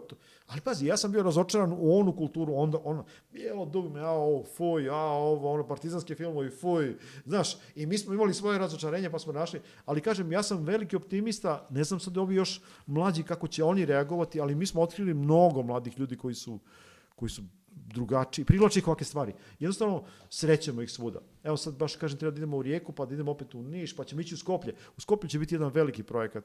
To će biti baš ozbiljan projekat, gdje će biti slike mog brata, multimedijalna predstavljanja vršačke scene, to će biti u septembru, oktobru, 4. oktobra. U Skoplju? Da, to je više. I to će baš biti ozbiljno. Biće muzeju grada Skoplja, u grafičkom studiju pri muzeju, i bit će slike mog brata, ogromne će biti, 20 komada, bit će baš onako, i taj njegov fotografski opus koji je isto čudan, i koji nije uspio nekako ponešto imao od izložbi, ali, kažem, planiramo još neke akcije da uključimo mlade, neke radionice, festivale, vidjet ćemo to, ali mi smo veliki optimisti. Znaš kako, prosto kao što je mene privukao Marko Brecelj, pa sam mu se ja javio kao neki duhovni sin, i jako smo se blisko družili, bili dobri prijatelji, tako se meni javljaju Srđan Čeperković. Klinci koji su čitali fanzine. Znaš koliko pametan, načitan čovjek. Mi upoznajemo tako neobični ljudi koji su slični nama. I tako, pogotovo od kad sam se udružio sa Zlatom, koja ume da... Zlata je radila u marketingu, u televiziji, pravila reklame. Ona ume da napravi tako da ljudi to mogu da skontaju, da bude čitljivo. Ubedila me da napravim blog. Znači ona uopšte ne utiče na... Znači Zlata je prva ženska osoba koja nije pokušala da me menja i najviše me pridobila i najviše me promenila. Normalizovala me, učinila me komunikativnim, a ja ne menjam svoj kredo. Znaš, i dalje radim. Znači, nije pokušala te menja, promenila te. Možda je to bila baš i namera. Pa, ona je htjela u suštini, idealista veliki, ona je u stvari promenila i sebe nabolja, nije ni znala kako. Nekako uleteli smo u to, evo već 9 godina, 10 godina, kao neko čudo, onako, kao neka nagrada za idealizam i za trud. Nađeš glupo reći savršenog partnera, ali prosto neverovatno kako funkcionišemo tako da, eto. Ti si možda jedinstven primjer, bar meni poznat, koji u okviru porodice i sa partnerom radi tako koji se ostvaruju na tom umetničkom nekom planu, a pomenimo i tvoju ćerku, je tako? Ona je rođena 89. godine, Lola. Pa da.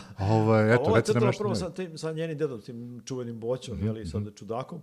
I onda, imati Boću kao dedu mora da je fenomenalno iskustvo. To jedno možda čuti od Lole. Kako je to izgledalo, da.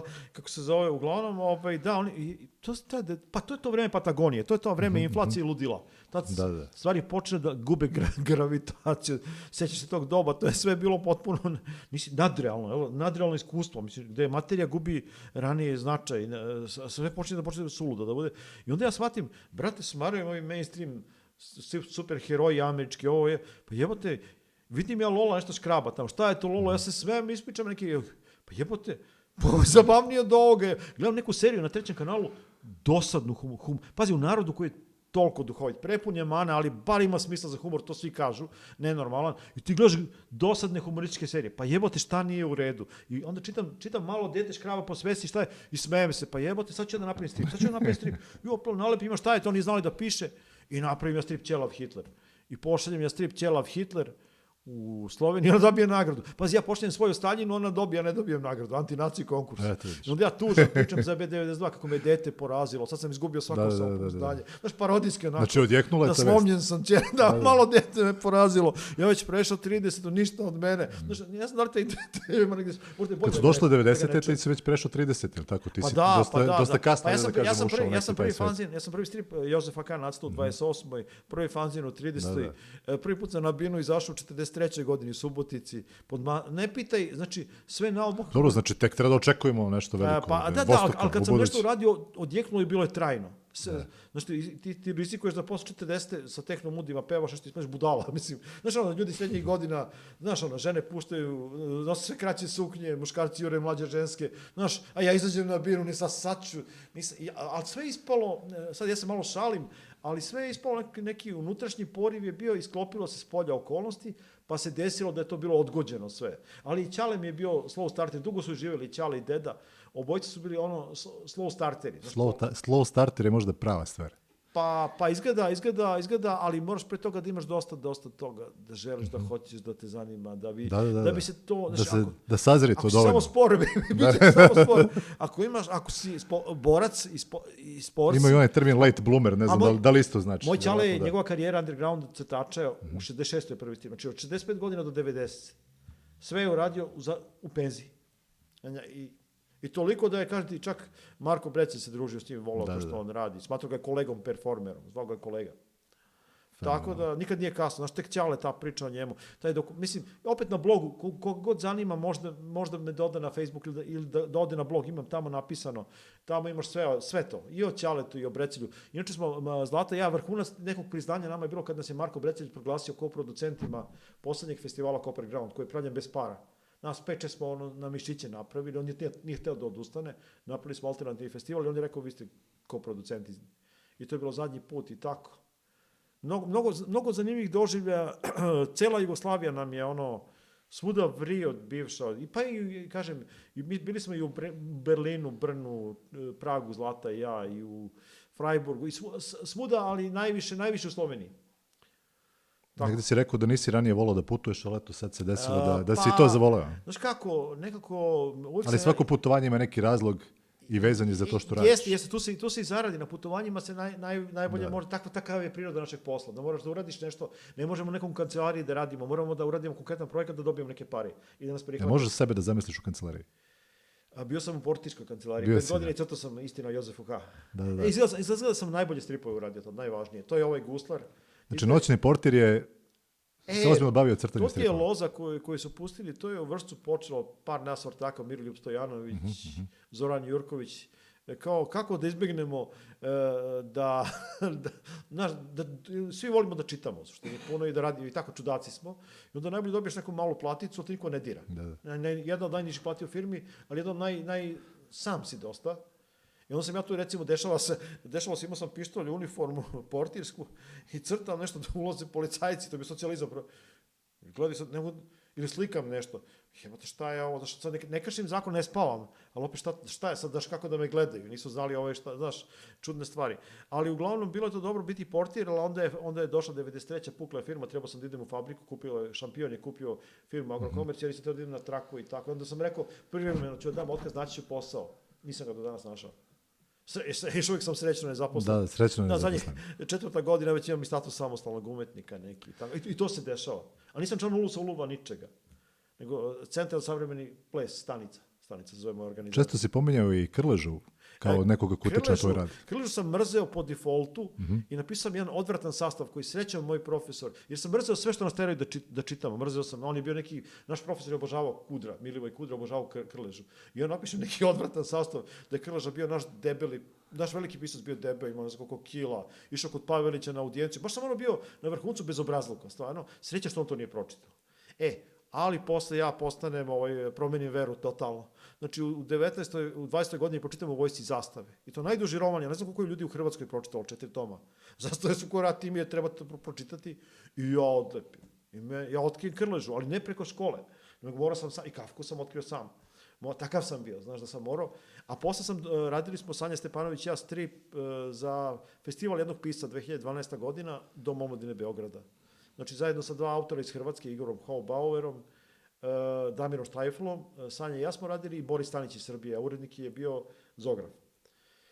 I onda smo to uradili, recimo poznati pisac Dejan Stojiljković iz Niša koji je radio Konstantin Vaskić, kaže da mi to najbolji strip. Njemu se to najviše sviđa. Kako se zove, zanimljivo. Pa tu smo radili neki eksperiment. Ja sam bio poznat po crno-belim stripovima. I onda su oni nama rekli, kao, neće biti full color štampa, ali su nam dali budžet kao da bude i crvena može. I mi tu onda ubacimo crveno i tu ubacimo neki minimalizam. To je po scenariju Bore Ćosića. Rekao, brate, ovo će da bude, ovo će da kažu od podvala. Ovaj Bora Ćosić se oduševio i njegovom pastorku Nikoli iz Zagreba se taj najviše, naš segment dopao. Da smo mi pravili, sveli smo sve na minimum minimuma, znaš, baš minimalno koliko si mogao detalja, nisam nikad toliko daleko otišao i čak je naš portret Krleže koji smo radili je bio neka vrsta plakata festivala, onaj pravi plakat, neka fotografija sa Krleže gleda, neki globus, to nije ni primećeno, a ovo i sad možda vidiš, ispalo je kao neki simbol festivala. Tako da je ispalo dobra saradnja, bio je dobar honorar, tako, volim sa Zografom da radim. Zograf i ja smo se od 93. upoznali. Vi ste generacijski bliski negdje? Da, ja. Samo što sam ja mislio da je Aleksandar Zograf neki matori tip koji piše jukebox. Ja sam imao 17 godina, čitao sam jukebox i mislio sam 10 godina stariji, neki Saša Rakić. Nisam ja znao za Zografa, tad nije ni postao Zograf. I on je pisao prvi u rezidencima, recimo, tekst i tako, on je neki matori kritičar iz Beograda. A ispostavio se da on iz radničkog naselja iz Pančeva, moja generacija. I on mene nađe. On mene zove na osnovu tog prvog fanzina koji je 92. objavljen. On mene nađe, pazi, ja nisam stavio ništa sem pseudonima, niti adresu, nikakav kontakt. Nemoguće me naći. I on me nađe preko nekog muzičara iz Pančeva koji mu to ne pitaj kako, Zograf je fantom, on sve skonta prvi. Znaš, on ima neka šesto čulo. Znaš, čovjek je Ajde da probamo sad negdje, ja obično volim da pitam autore, što se tiče procesa rada. Da. Kada ti to, da li postoji neki određen dan u određen period doba dana, noću, neko posebno stanje u kojem moraš da budeš da bi nešto uradio? Kako to dolazi? To je toliko kod mene, pošto sam menjao i saradnike i tehnike. Pa znaš kako, strip nikad se ne zna kako je rađen. Na 3 različite vrste papira. To je bilo ono vreme najgore inflacije. Znači, jedan moj prijatelj gleda kako ja jedem neku kulju, palentu sa prženim lukom i ulja, sam dodao. Ja kažem, jebem ti, radim kao portir. Imam platu i gledaj šta jedem. A ovaj kaže, Peđa, tako se znači postaje poznat. Znaš? Znači, to je recept. Da, tako da, znaš, i onda u to vreme crtao sam na 3 različite papira, a strip nikad se ne zna po naboru Devolcu. Znači, neki stari papir od nekog skicen bloka, od plakata, onaj za fotokopiranje, znači 3 loše vrste papira su bile u istom stripu. Znaš, i onda mi je Goran Kukić iz pres centra, gde se presalo karton u hemoformu, dao karton za košulje, pa to je neki drugi papir, tu je autobus crtan. Znači, nisam birao ni tehnike, ni svašta, crtalo se sa svačim i svakako. Napravio sam neke stripove, tako sam kolažirao Zagora, samo slike iz Zagora. Tako da uopšte nemam metod, nemam pojma. I trezan, i pripit, i zajedno, i s drugima, i svašta, mislim, i umoran, i neispavan. Ili imaš kao ideju, pa čekaš da to odleži, pa kao čekaš neko vreme, pa kad se sazri ili odmah se baciš na posao. Sad si rekao, ideja. Kad ostavim taj drive, onda može, ko zna šta će da ispadne. A kad nemam to, onda ne vredi ništa. Znači, ideja. Znači, nisi neko ko bi mogao da radi po narudžbini, sad ću da napravim jedan strip, nudili su mi, ja mislim da to ne bi ispalo za 10.000 evra. Ja mislim da ne bi ispalo to dobro ni za njih, ni za mene. Jedan mi je prijatelj rekao, koji mi je nudio, rekao mi je, cenim tvoju beskompromisnost, rekao, nemoj da me precenjuješ. Ja sam sam sad procenio da mogu tako. Znaš, da sam gladan, pitanje šta bi radio. Ali istina, dobio sam dotle da mi puno ne treba, znaš. A jednostavno nisam za te stvari. Bolje je da... Znaš, Krleža je ispao dobro. Hrom i Vuk Vaska Pope koji je Dragi Bugarčić mi naručio da idemo u Beč, kao da tamo nešto izložimo. To je ispalo dobro, me pustio da radim šta hoću. pod Dragom sam radio Mitu Kombajna koji je izašao Street Burger isto na engleskom.